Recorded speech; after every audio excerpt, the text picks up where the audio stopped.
मेरी सेवा क्यों?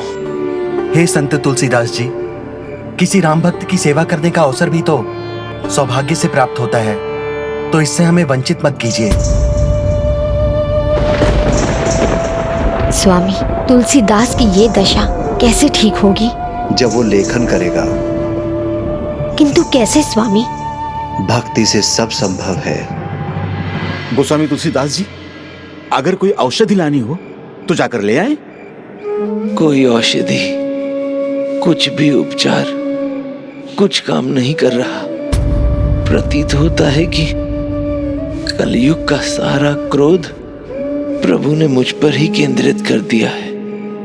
तभी तो कितना भी उपचार कर लूं, कष्ट कम ही नहीं हो रहा। आप ही ने तो कहा था, संकट कटे मिटे सब पीरा, जो सुमिरे हनुमत बलबीरा। उन्होंने बादशाह के दरबार में आपकी मदद की थी, तो अब क्यों नहीं कर रहे?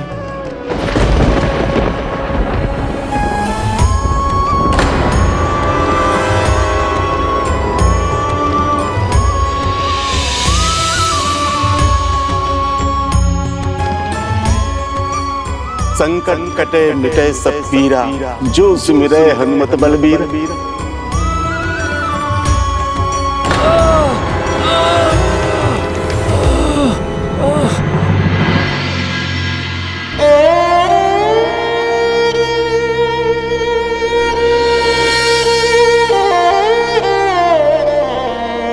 ओम गणेशाय नमः।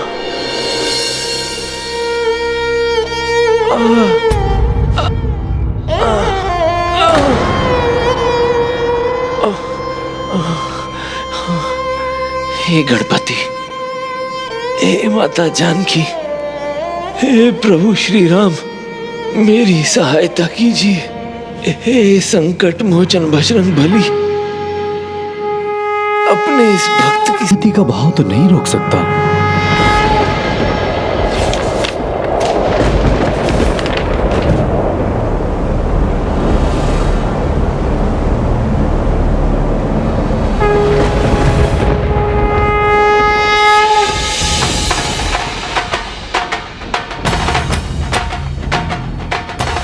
प्रभु, आप आ गए प्रभु।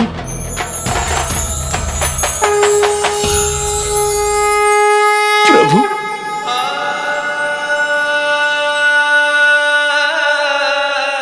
आप चलिए, वहां पर बैठिए।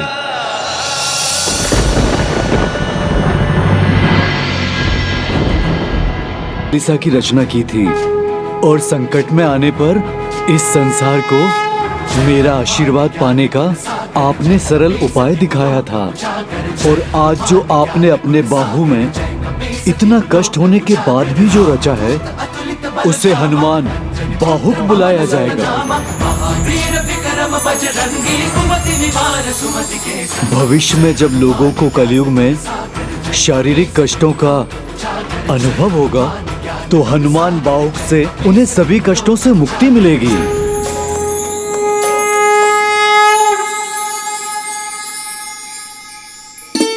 प्रभु, मुझे मेरे कष्टों से मुक्ति क्यों नहीं मिली? क्या भूल हो गई मुझसे? नहीं संत तुलसीदास जी, आपसे तो कोई भी भूल नहीं हुई है, किंतु हाँ, आप कुछ भूल अवश्य रहे हैं। मैं क्या भूल रहा हूँ प्रभु? जिस प्रकार आपकी जिह्वा को और आपके मन को प्रभु श्री राम नाम की लगन लगी है, उसी तरह आपके बाहुओं को भी बस प्रभु श्री राम की भक्ति लिखने का ही अभ्यास है। इसीलिए मत रोकिए उन्हें, आप तो निरंतर लिखते रहिए, प्रभु की प्रार्थना में, उनकी प्रशंसा में। फिर आपका प्रत्येक कष्ट अपने आप दूर हो जाएगा। किंतु प्रभु, अब मेरी बाहों में उतना बल शेष नहीं कि मैं लिख सकूं। संत तुलसीदास जी, क्या आपको स्मरण नहीं? क्या आज आप अपनी ही लिखी हुई रचना भूल गए हैं? राम भरोसो राम बल, राम नाम विश्वास, सुमिरत शुभ मंगल कुशल, मांगत तुलसीदास। जिनके चरणों से निकली पावन गंगा है, जिनके चरणों को सप्तऋषि भी पूजते हैं। मैं तो बस उन्हीं श्री राम के चरणों का पूजन वंदन करता हूँ। बस यही मांगता है ये भक्त तुलसीदास। प्रभु पर आपका ये भरोसा ही आपका बल है, तो फिर प्रभु श्री राम का नाम लिखने के लिए आपकी बाहुओं में बल भला कैसे कम हो सकता है?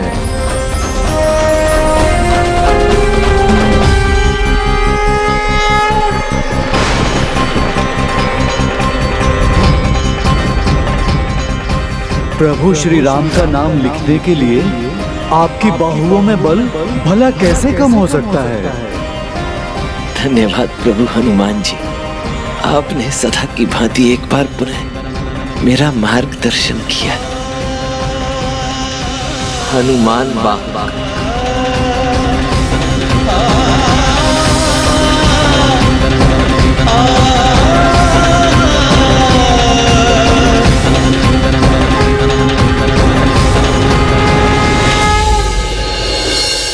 कभी कभी जो ज्ञान हम दूसरों को देते हैं वो हम स्वयं ही भूल जाते हैं।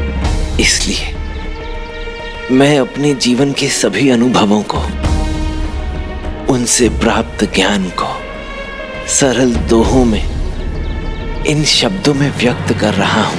आपका ये ज्ञान भविष्य में पुस्तक के रूप में संसार को सही मार्ग पर चलने के लिए प्रेरणा देगा। हम सभी को अपना कर्तव्य पूर्ण निष्ठा और श्रद्धा के साथ निभाना चाहिए। मैं भी पूर्ण प्रयास करूंगा उसे निभाने का। अब भविष्य में यह समाज उसे कैसे अपनाता है, ये तो उन पर निर्भर करता है। उनके जीवन का एक ही प्रयोजन था, प्रभु की महिमा को गीतों में लिखना, जिससे कलयुग में प्रभु की इच्छा का, धर्म का प्रचार हो सके। इसलिए प्रभु हनुमान जी के मार्गदर्शन पर वो फिर से लिखने लगे और उनकी भुजाओं की शक्ति लौटने लगी। फिर ऐसा उनके जीवन के अंत तक रहा। उन्होंने ब्रज भाषा में अपनी दोहावली संपन्न की।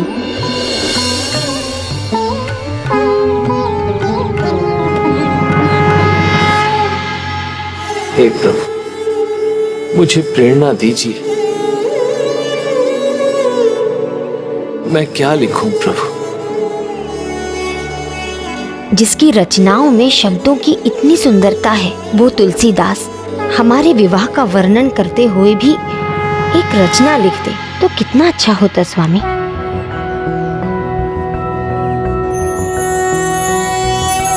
कर्पूर गौरम करुणावतारम संसार सारम भुजगेन्द्रहारम सदा वसंतम हृदयारविंदे भवम भवामी सहितम नमामि।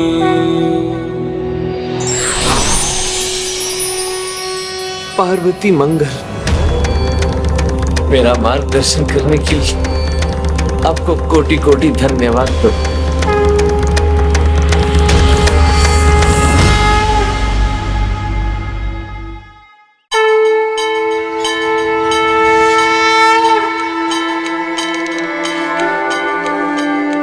बिनई गुरही गुनी गनही गिरिही गणनाथही गावो गौरी गिरिस विवाह सुहावन पाप नसावन पावन मुनि मनुभाव।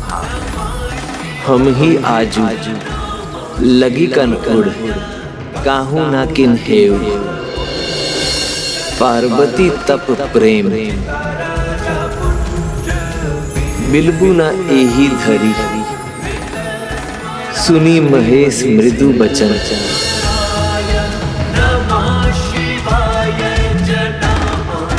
हे प्रभु, हे माता, आपका कोटि कोटि धन्यवाद कि आपने अपने इस भक्त के हृदय में भक्ति की रचना करने की लौ जगाई।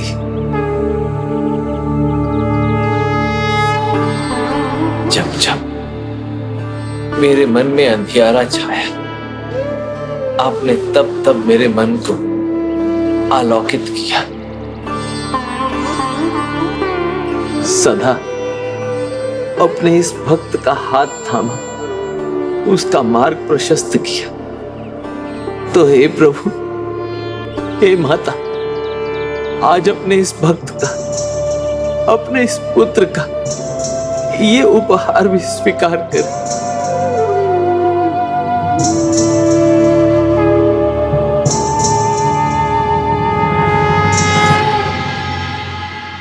इस प्रकार अपनी अंतिम श्वास तक प्रभु श्री राम की गाथा रचते और लिखते रहे श्री राम भक्त संत तुलसीदास जी।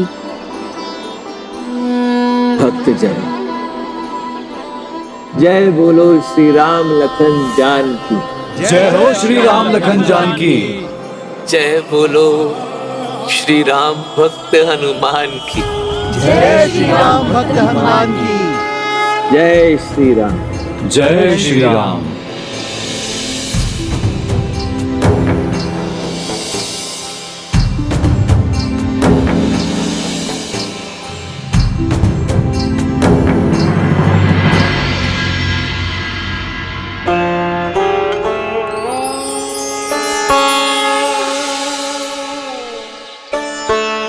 जिस समय की आपको प्रतीक्षा थी, वो समय अब आ गया है संत गोस्वामी तुलसीदास जी।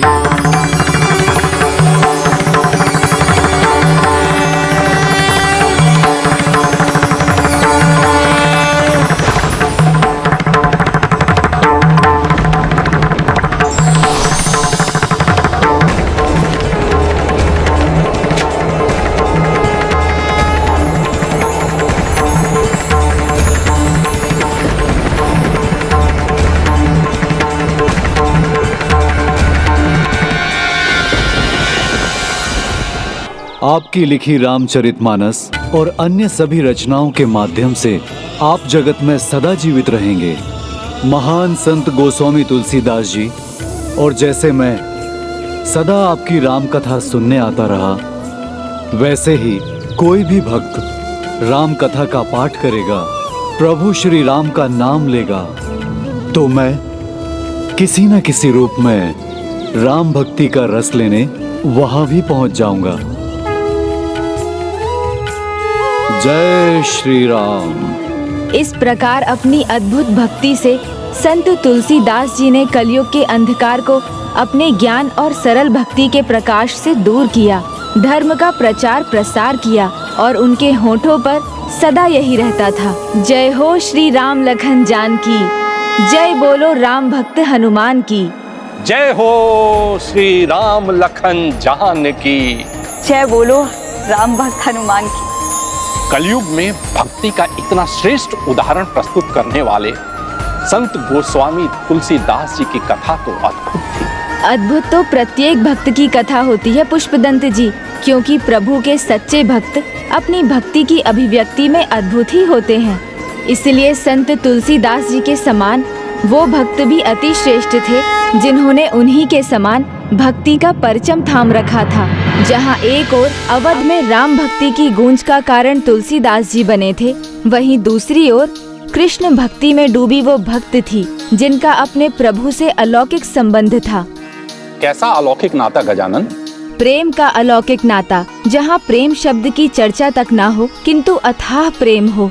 जब भाव एक है भक्ति का, तो उस पर आधारित नाता अलग अलग कैसे हो सकता है? वैसे ही जैसे हनुमान जी तुलसीदास जी के निस्वार्थ सेवा भाव से अभिभूत थे, इसलिए प्रभु के साथ उनका नाता सेवक के समान था। वहीं पांडव श्रेष्ठ अर्जुन और भक्त माधवदास के हृदय में प्रभु के प्रति सदा मित्रता का भाव था और नाता सखा का। अतः भक्त के मन में जो भाव होता है, प्रभु के साथ उसका वैसा ही नाता बनता है। तभी तो कहा भी गया है, जाकी रही भावना जैसी, प्रभु मूरत देखी तिन तैसी। इसे ठीक से समझने के लिए मैं अब एक ऐसे भक्त की कथा सुनाऊंगा, जिन्होंने अपने प्रभु को अपना प्राण बल्लभ बना लिया, जो अपने प्रभु से ऐसा निस्वार्थ प्रेम करने लगी कि उन्हें अपना नाथ, अपना स्वामी, पति परमेश्वर मानने लगी। ऐसा अनुपम प्रेम? कौन थी ये अद्भुत भक्त? गोवर्धन धारी गिरधर गोपाल की परम भक्त महान संत कवित्री मीराबाई, वो मीराबाई जिनके भक्ति गीतों और पदों की पुष्पमाला ने प्रभु प्रेम की एक नई सुगंध का संचार किया। लौकिक प्रेम का अंत तो जीवन के अंत के साथ ही हो जाता है, किंतु अलौकिक प्रेम तो अमर है, जन्म जन्मांतर तक रहता है। परंतु बंधनों, परंपराओं और मर्यादाओं में बंधा समाज उसे कहाँ देख सकता है। समाज का संतुलन बनाए रखने के लिए वो केवल लौकिक प्रेम ही समझता है। संत मीराबाई का प्रभु प्रेम भी इसी प्रकार आरंभ हुआ, किंतु वो समय के साथ अलौकिक प्रेम में बदल गया और जन्म जन्मांतर का बंधन बन गया। जन्म जन्मांतर तक कैसे प्रभु? भक्त मीराबाई और उनके प्रभु के प्रति प्राण बल्लभ प्रेम का आरंभ उनके पिछले जन्म से ही आरंभ हो चुका था, जिसमें उन्होंने गोकुल के एक गांव में द्वापर युग में जन्म लिया और तब उनका नाम था माधवी।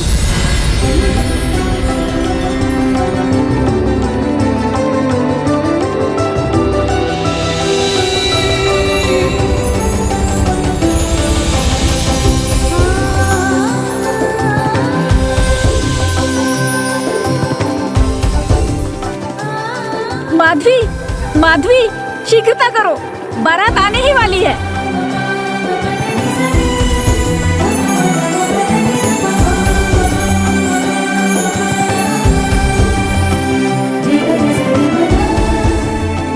अरे, सोच क्या रही हो?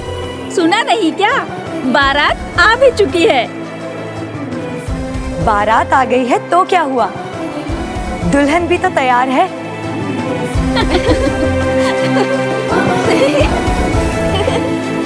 ये देखो, दुल्हन तैयार है तो क्या हुआ? हमारे दूल्हे राजा भी सज धज कर आए हैं।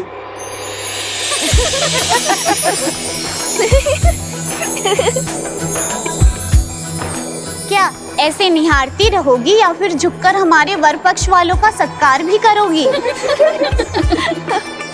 ओह अच्छा,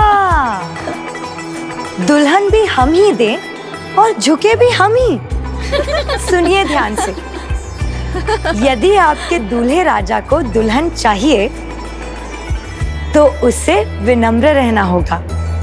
हम आप सबका स्वागत करेंगे, आपके बड़ों का सम्मान करेंगे, छोटों को प्रेम देंगे, किंतु झुकेंगे नहीं, क्योंकि मनुष्य भला मनुष्य के सामने थोड़ी झुकता है, वो तो केवल प्रभु के सामने झुकता है। चलो चलो अभी कर चलो, अब वरमाला का समय हो गया है।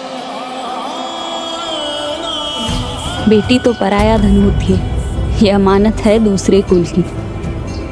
समय का क्या, वो तो पलक झपकते ही बीत जाता है और अपने हृदय के टुकड़े को अपने से दूर करना पड़ता है। अब फेरे, विवाह संपन्न हुआ।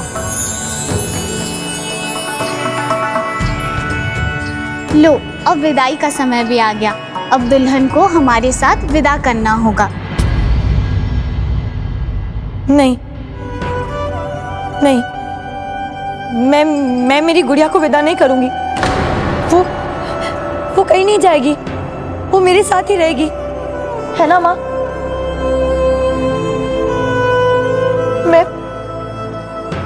मैं कैसे विदा कर दूं इसे? आप ही बताइए ना माँ, मैं अपनी गुड़िया रानी को कैसे विदा करूं? मैं जानती हूँ पुत्री, एक माँ का हृदय सदैव अपनी पुत्री में ही लगा रहता है, किंतु समय आने पर उसे विदा कर दूसरे घर भेजने का कर्तव्य भी तो पूरा करना होता है। इसे प्रेरणा दो पुत्री, समझाओ इसे विनय, धैर्य और साहस, इन तीनों गुणों को अपने जीवन में अपनाना है, क्योंकि जहाँ पुत्र को बस एक कुल के प्रति अपना कर्तव्य निभाना होता है, वही पुत्री को तो मायके और ससुराल दोनों कुलों के प्रति अपना दायित्व पूर्ण करना होता है। एक और जहाँ स्त्री त्याग करके अपने माता पिता का घर छोड़ ससुराल जाती है, वही उसके पति का परिवार भी तो उसे अपनाता है और वो उस परिवार की सबसे महत्वपूर्ण कड़ी बनती है। अपने धैर्य से, अपनी शक्ति से उस घर की मर्यादाओं का मान रखती है। बड़ों, छोटों और सभी के प्रति अपना कर्तव्य निभाती है। परिवार के सुनहरे भविष्य का आधार बनती है। इसीलिए जीवन के इस चरण में दाम्पत्य जीवन का कर्तव्य ही सर्वोपरि है इसके लिए, और जिसमें सबसे विशेष है पति पत्नी के बीच का प्रेम, जिस पर कभी आँच नहीं आनी चाहिए और किसी तीसरे की दृष्टि भी नहीं पड़नी चाहिए। किंतु माँ, आप ये सब मुझे क्यों समझा रही हैं? ये तो मेरी गुड़िया रानी को समझाना है ना। विदाई तो इसकी हो रही है। आज तुम्हारी गुड़िया की विदाई है, पर अगले सप्ताह मेरी गुड़िया की भी तो विदाई है। इसीलिए जो भी तुम्हारी गुड़िया को समझाना आवश्यक है वो तुम्हें भी तो समझाना है ना। माधवी की माता ने ये समझाकर एक प्रकार से माधवी को आने वाले कल के लिए तैयार कर ही दिया। किंतु उन्होंने तक कहा अगले सप्ताह, तो क्या माधवी की विदाई भी? हाँ पुष्पदंत जी, माधवी का विवाह तो बाल्यावस्था में ही करवा दिया गया था, गोपाल धाम गोकुल के निवासी सुंदर के साथ। पता है मित्र, कान्हा कभी मेरी बात नहीं टालता। वो तो मेरा परम मित्र है। मैं ही नहीं चाहता था कि वो इतनी दूर तक चले, क्योंकि कन्हैया को चलकर आने में कष्ट होता। वो नन्हा कान्हा, वो तुम्हारा मित्र है? उसकी आयु के बारे में कुछ मत कहो मित्र। वो कितना अद्भुत है, क्या तुम्हें उसका अनुमान नहीं? जब हम खेलने जाते हैं तब तुम देखते हो ना कैसे सभी को छका देता है। सुंदर, दुल्हन का गौना करके उसे साथ ले जाने आए हो, गृहस्थ आश्रम में प्रवेश कर रहे हो, फिर भी बातें बच्चों के खेल की ही कर रहे हो। ये खेल का नहीं, अपने नए दायित्वों को समझने का समय है।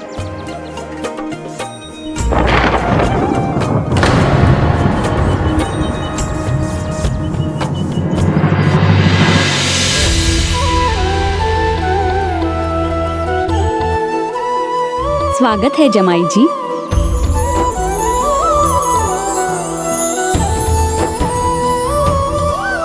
श्रीमान जी, आपका आदर सत्कार हम विनय पूर्वक स्वीकार करते हैं, किंतु लग रहा है तूफान आने वाला है।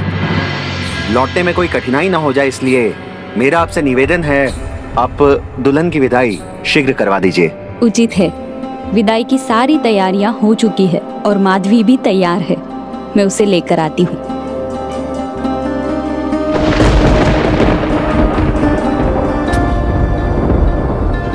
क्या कर रहे हो सुंदर? ऊपर कहाँ देख रहे हो? भाभी सामने, वो देखो।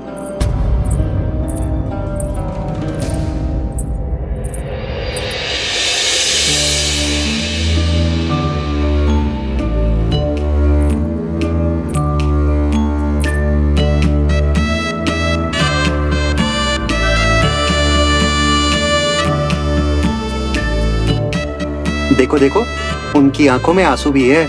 तुम्हारे साथ रहेंगी यही सोचकर लगता है वो दुखी हैं। चुप करो। जब कोई अपने माता पिता का घर छोड़कर जाता है ना, तो उसे दुख तो होता ही है।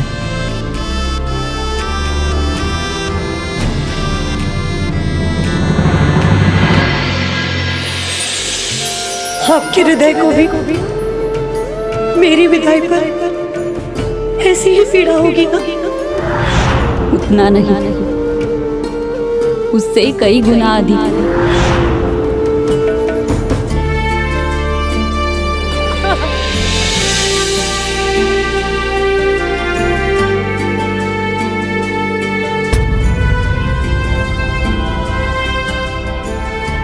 सही कहा था आपने माँ।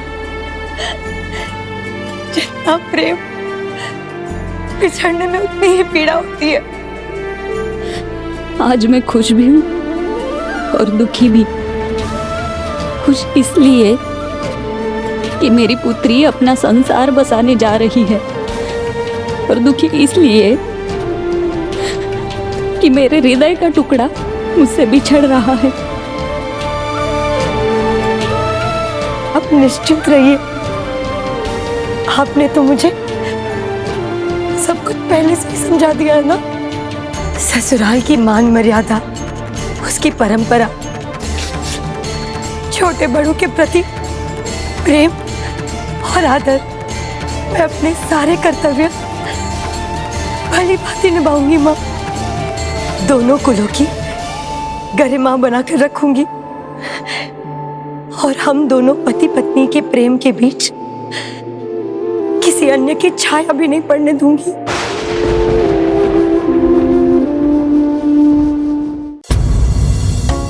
मुझे बस एक ही बात की चिंता हो रही है। तुम्हारा ससुराल कान्हा के गोकुल में है, जिसकी मनमोहक लीलाओं से कोई भी अछूता नहीं रह पाया है। मैंने तो यहाँ तक सुना है, उनकी लीला सुन भर लेने से लोग मोहित हो जाते हैं। गोकुल की सारी गोपियाँ उसके प्रेम में मगन हैं। मुझे इसी बात का डर है, कहीं वो तुम्हें भी रिझा न ले। सुंदर, लगता है भाभी का बिल्कुल मन नहीं है तुम्हारे साथ जाने का। देखो ना, आंखें कितनी भीगी हुई हैं। ऐसा लगता है कि उनका रोना कभी बंद होगा ही नहीं। उसकी चिंता तुम मत करो मित्र, उसका उपाय तो मैं पहले से ही सोच के आया हूँ। जब मार्ग से जाएंगे ना, तो मेरे नटखट कृष्ण कन्हैया के उन्हें मनमोहक कथाएं सुनाऊंगा। फिर तुम देखना, उनकी जो ये उदासी है ना, वो छू मंतर हो जाएगी। अपने पति के प्रति अपनी निष्ठा के आगे किसी को मत आने देना, और इसलिए कृष्ण कन्हैया से दूर ही रहना। उनके बारे में ना किसी से कुछ बात करना, ना कुछ पूछना और ना ही कुछ बोलना। मुझे वचन दो पुत्री, तुम ऐसा ही करोगी। कान्हा को लेकर तो सभी को उत्सुकता होती है, और माधवी भी उसके बारे में सुनना चाहेगी। और देखना मित्र, गोकुल में उससे भेंट करने के लिए भी तत्पर रहेगी। मैं आपको वचन देती हूँ माँ, मैं कन्हैया से दूर रहूंगी। उनकी ओर कभी देखूंगी भी नहीं।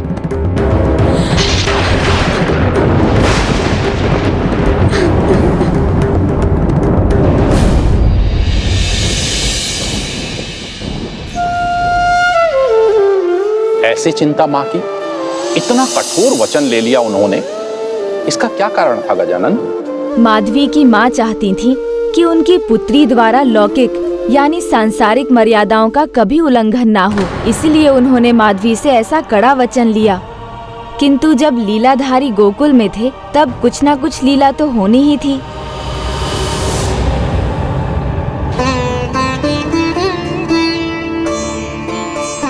मित्र सुंदर, भाभी की उदासी मिटाने के स्थान पर तुम खुद भी उदास होते हुए दिखाई दे रहे हो। बस आंसू निकलने की देर है।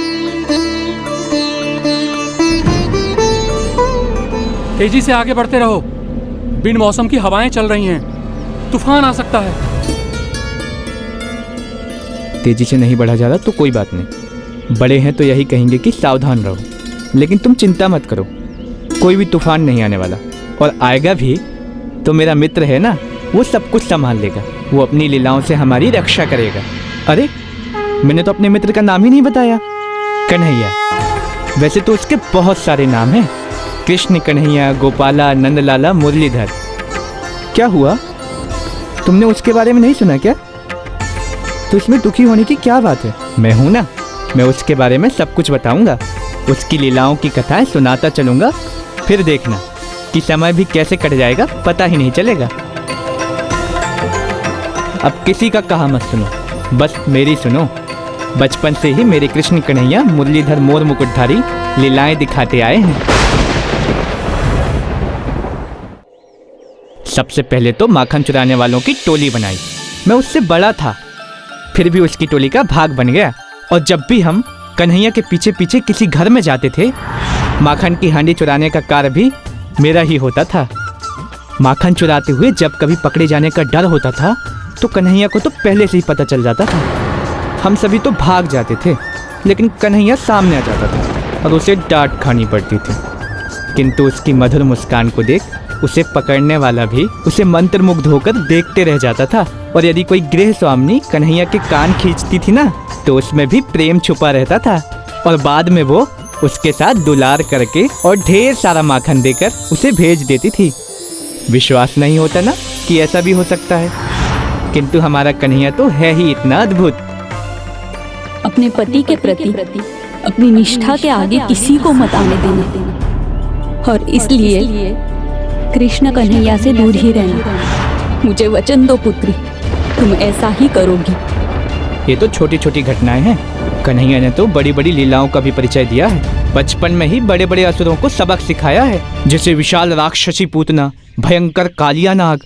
माँ ने तो कहा था कन्हैया की बात भी मत करना किसी से, किंतु अब मेरे ही पति बस कन्हैया की ही बातें करना चाहते हैं, उनके ही गुणगान करते जा रहे हैं वो। अब तुम ही बताओ, जिसने ऐसे भयंकर असुरों का सामना किया हो, उसके लिए तो ये छोटी मोटी आंधी तूफान है। और वैसे भी कन्हैया के कारण तो हम गोकुलवासी इतने निडर हो गए हैं कि अब तो हमें किसी भी संकट से डर नहीं लगता।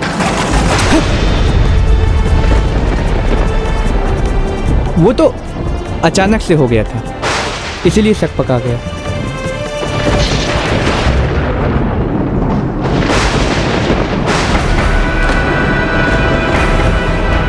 लगता है बहुत तेज वर्षा होने वाली है। लगता है सारे बादल गोकुल पर ही मंडरा रहे हैं। आओ आओ पुत्र, आओ। भय मत करो, हम गोकुल की सीमा में हैं, और जब तक कन्हैया यहाँ है ना, हम सुरक्षित हैं। क्या आप पूरे समय कन्हैया की ही चर्चा करेंगे?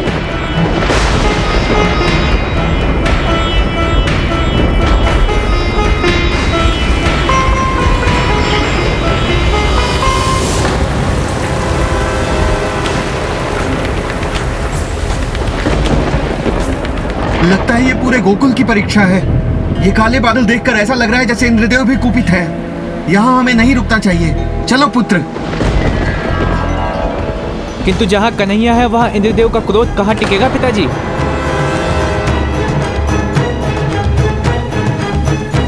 माधवी,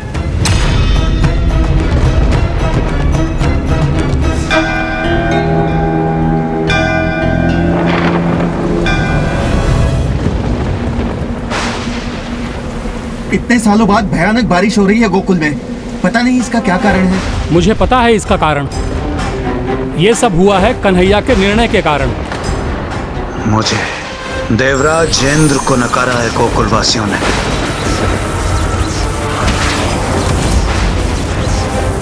कुछ कीजिए नंद बाबा, नंद बाबा कुछ कीजिए।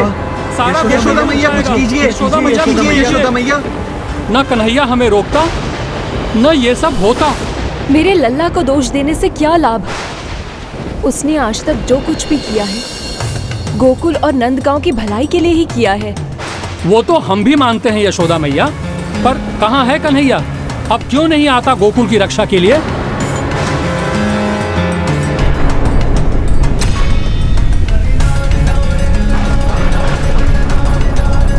इंद्रदेव के कोप के आगे पता नहीं कैसे हमारी रक्षा होगी।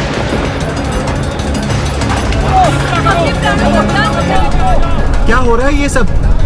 ऐसा लगता है जैसे भूकंप आ रहा है।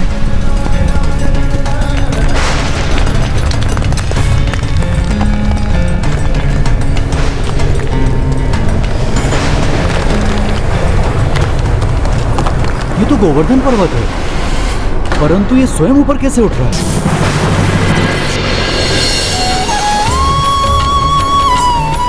आइए, सब लोग आइए। शीघ्रता करो, अपनी प्राणों की रक्षा करो। अपने प्राणों की रक्षा करो।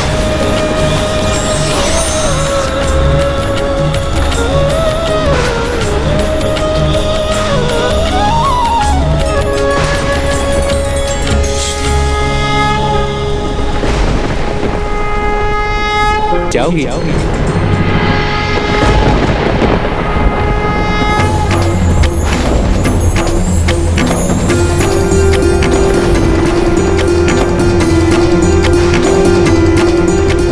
मैंने कहा था ना, उन्हें देखोगी तो उनके प्रेम में बंध जाओगी।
के बीच किसी अन्य की छाया भी नहीं पड़ने दूंगी।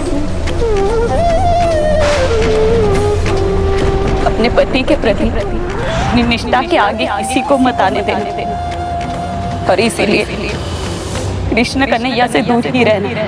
मुझे वचन दो पुत्री। मैं आपको वचन देती हूँ। जय बोलो गिरधारी लाल की, जय बोलो कन्हैया लाल की, जय बोलो कन्हैया लाल की, जय बोलो बाल गोपाल की, जय बोलो कन्हैया लाल की। मैं आपको वचन देती हूँ माँ, मैं कन्हैया से दूर रहूंगी।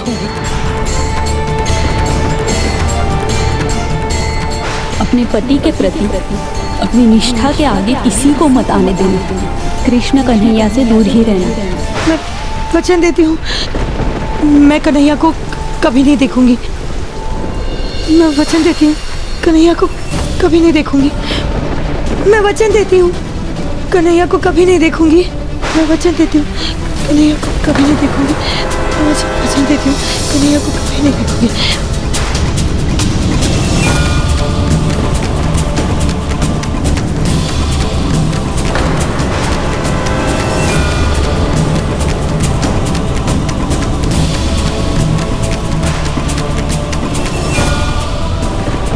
हम गोवर्धन पर्वत की छत्र छाया में है माधवी। माधवी माधवी माधवी कहाँ रहती? माधवी, हे कृष्ण कन्हैया, मेरी माधवी भीड़ में खो गई कन्हैया, उसे बचा लो कन्हैया, मेरी माधवी मुझे लौटा दो कन्हैया।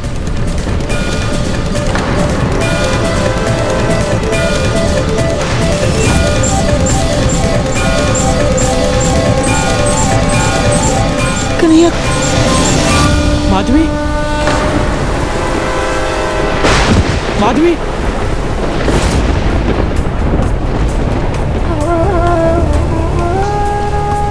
माधवी, उठो माधवी, तुम्हें कुछ नहीं होगा।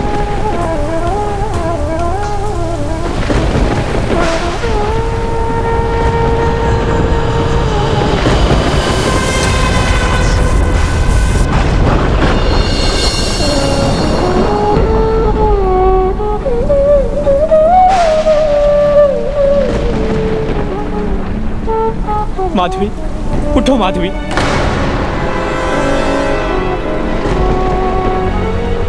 आंखें खोलो माधवी, सब सुरक्षित है, आंखें खोलो माधवी। जाने में या अनजाने में प्रभु का नाम लेने से ईश्वर का आशीर्वाद भी मिलता है और संकट में सहायता भी। बड़ी से बड़ी विपदा टल जाती है। फिर क्या हुआ गजानन? क्या माधवी अपने माँ को दिया वचन निभा पाई? और देवराज इंद्र, उनके क्रोध और अहंकार का क्या परिणाम हुआ? क्रोध और अहंकार सदैव मूर्खता से आरंभ हो पश्चाताप पर समाप्त होते हैं। इतना ही नहीं, ये विकार तो देवताओं के भीतर भी दानवी प्रवृत्ति को जन्म देने वाले हैं, किंतु जिनके ऊपर स्वयं भगवान का वरद हस्त है, उनका बाल भी बांका कौन कर सकता है। नन्हे कान्हा ने अगले 7 दिन तक गोवर्धन पर्वत को अपनी उंगली पर उठाकर यही सीख देवराज इंद्र को भी समझाने की चेष्टा की।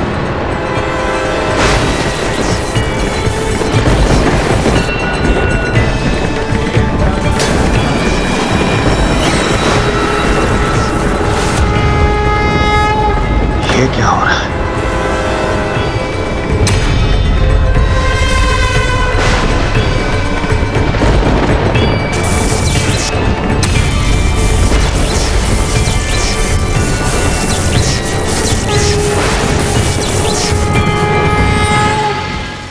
नारायण नारायण, उचित है, आपका क्रोध उचित है और आपके अहंकार को तोड़ के आपको झुकने को भी मैं नहीं कहूंगा ना, कदापि नहीं। किंतु थोड़ी चिंता हो रही है मुझे।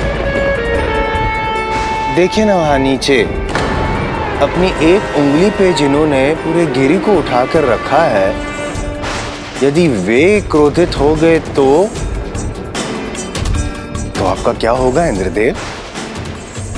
जरा सोचिए और रक्षा के लिए, तब आप कहाँ जाएंगे? किसके पास? आप ब्रह्मदेव के पास जा सकते हैं, किंतु वे स्वयं लीन है इस लीला में। तो महादेव के पास नहीं, क्योंकि महादेव तो स्वयं राम नाम जपने में लीन है। वो कैसे सहायता करेंगे आपकी? कहाँ जाएंगे आप इंद्रदेव? नारायण नारायण के पास नहीं जा सकते, क्योंकि नारायण का ही तो अवतार है। अब अपने ही अवतार से आपकी रक्षा कैसे करेंगे वे? भला क्यों करेंगे? उचित कह रहे हैं देवऋषि।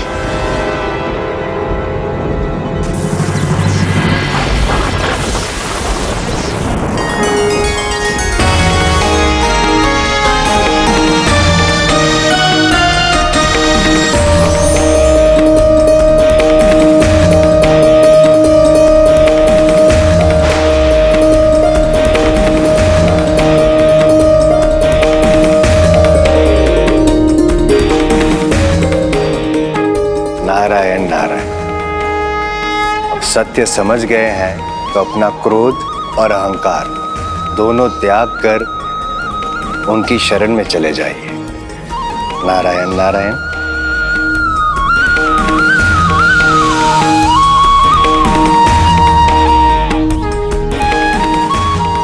क्षमा प्रभु, मुझे क्षमा कर दीजिए। क्रोध और अहंकार के कारण मैं देवता से दानव बन गया था।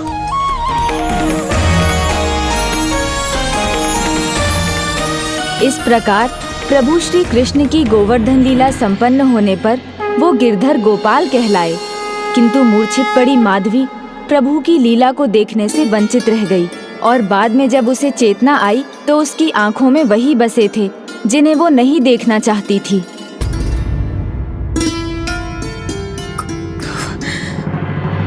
गोवर्धनधारी। गिरी को अपनी उंगली पर उठाने वाले गिरधर गोपाल ने संकट हर लिया माधवी। 7 दिन बीत चुके हैं, अब हम सब ठीक हैं, सुरक्षित हैं, इसलिए चिंता छोड़कर आंखें खोलो।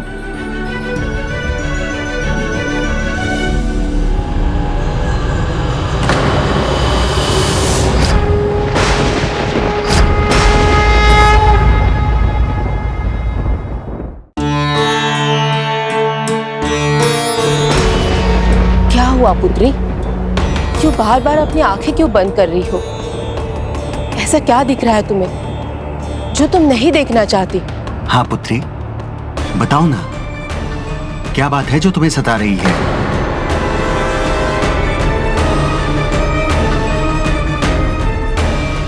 मुझे एक ही दृश्य विचलित कर रहा है।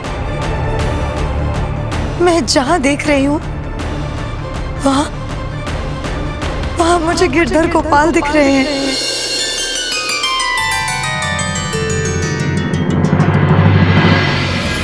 गिरधर गोपाल की छवि मन में अंकित हो जाए, भला इससे अच्छा क्या हो सकता माधवी? अचेत होने से पहले तुमने जो देखा था तुम वही देख रही हो। प्रभु की मूरत जब मन मंदिर में बस जाए तो आंखें बंद हो या खुली कोई अंतर नहीं पड़ता, वो हर स्थिति में दिखाई देते हैं।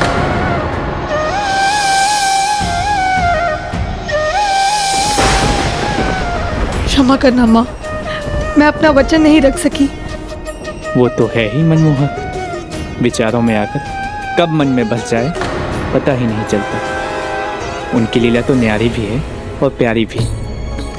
माधवी, वो तो मेरे मन मंदिर में बसे हुए हैं, मेरे गिरधर गोपाल। माधवी को ये तनिक भी आभास नहीं था कि जिसे ना देखने का वचन उसने दिया था, उन्हीं के दर्शन से बचकर रहने के विचार में डूबे रहने के कारण उन्हें अपने मन में बसा लिया था उसने। मन का दर्पण तो वही दिखाता है जो मन में हो।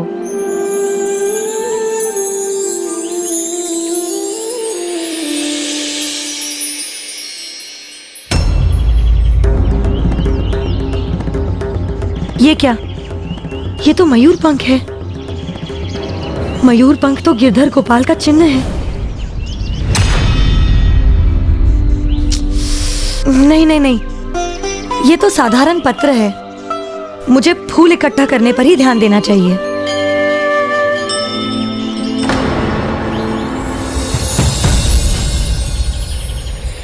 ये तो किसी बालक के पद्य चिन्ह है।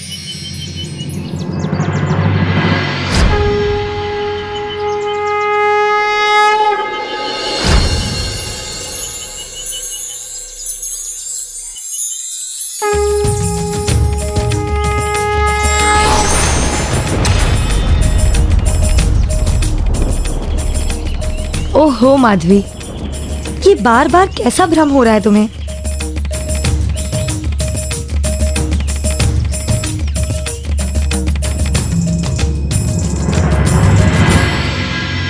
ये लीजिए सासू माँ। प्रणाम प्रभु।